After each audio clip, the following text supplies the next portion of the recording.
കൊച്ചിയിലെ പ്രമാദമായ cocaine case എങ്ങനെയാണ് കോടതിയിൽ ആട്ടപ്പടലം പൊളിഞ്ഞു വീണത്? ആ കോടതി ഉത്തരവിന് ഇന്ന് വലിയ പ്രസക്തിയുണ്ട്. കാരണം നമുക്ക് ചുറ്റും ഒരു രാസലഹരി കേസെങ്കിലും പിടിക്കാത്ത ദിവസങ്ങളില്ല. സർക്കാർ ലഹരിക്കെതിരെ വലിയ യുദ്ധമാണ് പ്രഖ്യാപിച്ചിരിക്കുന്നത്. പക്ഷേ അതുകൊണ്ട് മാത്രം കാര്യമില്ല. ഈ പിടികൂടുന്ന കുറ്റവാളികൾ നിയമത്തിന് മുന്നിൽ കുറ്റക്കാരാണെന്ന് കണ്ടെത്തി ശിക്ഷ വാങ്ങിക്കൊടുക്കണം. അതിന് കഴിയാതെ പോയതിൻ്റെ ഒന്നാമത്തെ ഉദാഹരണമായി ഈ കേസ് മാറുകയാണ്. ഇവിടെ ഈ പ്രതികളെ വിടാൻ 3 കാരണങ്ങളാണ് പ്രധാനമായും കോടതി ചൂണ്ടിക്കാണിക്കുന്നത്. അത് 3ഉം ഉദ്യോഗസ്ഥരുടെ കഴിവുകേടിലേക്കാണ് വിരൽ ചൂണ്ടുന്നത്. ഇതാണ് ഒന്നാമത്തെ വീഴ്ച.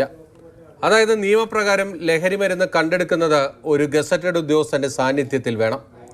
ഇവിടെ ഗസറ്റഡ് ഉദ്യോഗസ്ഥൻ്റെ സാന്നിധ്യമുണ്ടായിരുന്നു.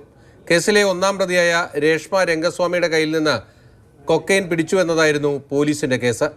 പക്ഷേ ഈ കൂട്ടത്തിലുണ്ടായിരുന്ന സ്ത്രീകളെ ദേഹപരിശോധന നടത്തിയത് ഒരു വനിതാ പോലീസ് ഉദ്യോഗസ്ഥയാണ്, ഗസറ്റഡ് ഉദ്യോഗസ്ഥനല്ല.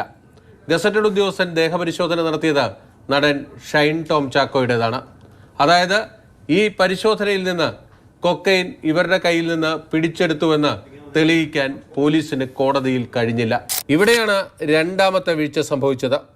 പ്രതികളുടെ രക്തസാമ്പിളുകൾ ശേഖരിച്ചിരുന്നു. പക്ഷേ അവർ കൊക്കൈൻ ഉപയോഗിച്ചുവെന്ന് തെളിയിക്കാൻ കഴിഞ്ഞില്ല. ഈ പ്രതികളെല്ലാവരും ഒന്നിച്ചിരുന്ന് കൊക്കൈൻ ഉപയോഗിച്ചു എന്നതായിരുന്നു പ്രോസിക്യൂഷൻ്റെ കേസ്. അത് കോടതിയിൽ തകർന്നു വീണു. യഥാർത്ഥത്തിൽ രക്തമായിരുന്നില്ല പരിശോധിക്കാൻ ശേഖരിക്കേണ്ടിയിരുന്നത്. തലമുടി പരിശോധിച്ചിരുന്നുവെങ്കിൽ ലഹരി മരുന്ന് ഉപയോഗിച്ചിട്ടുണ്ടോ ഇല്ലയോ എന്നത് വ്യക്തമാകുമായിരുന്നു. 60 പേജുള്ള ഈ വിധിന്യായത്തിൽ വളരെ പ്രസക്തമായ ഭാഗങ്ങൾ ഇനിയുമുണ്ട്. ഉദ്യോഗസ്ഥരുടെ മൊഴിയിലടക്കം പൊരുത്തക്കേടുകളാണ് കോടതി ചൂണ്ടിക്കാണിക്കുന്നത്. അതായത് ഇത്രയും വലിയൊരു കേസ് കൈകാര്യം ചെയ്തതിൽ പോലീസിന് ഗുരുതരമായ വീഴ്ചയാണ് സംഭവിച്ചത്. അന്ന് പിടികൂടിയ 7 ഗ്രാം വെള്ള പൗഡർ അത് കൊക്കൈനാണ് എന്നത് രാസപരിശോധനയിൽ തെളിഞ്ഞതാണ്. പക്ഷേ അത് പ്രതികളിൽ നിന്ന് പിടികൂടി അവർ ഇത് ഉപയോഗിച്ചു തുടങ്ങി 2 പ്രധാനപ്പെട്ട കാര്യങ്ങൾ തെളിയിക്കാൻ പ്രോസിക്യൂഷന് കഴിഞ്ഞില്ല.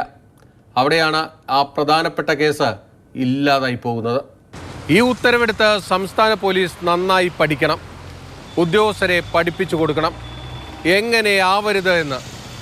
എന്നാൽ മാത്രമേ ഈ ലഹരിക്കെതിരായ പോരാട്ടത്തിൽ നമുക്ക് അന്തിമമായ വിജയം കാണാൻ കഴിയൂ. കൊച്ചിയിൽ നിന്നും ബിനിൽ, മാതൃഭൂമി ന്യൂസ്.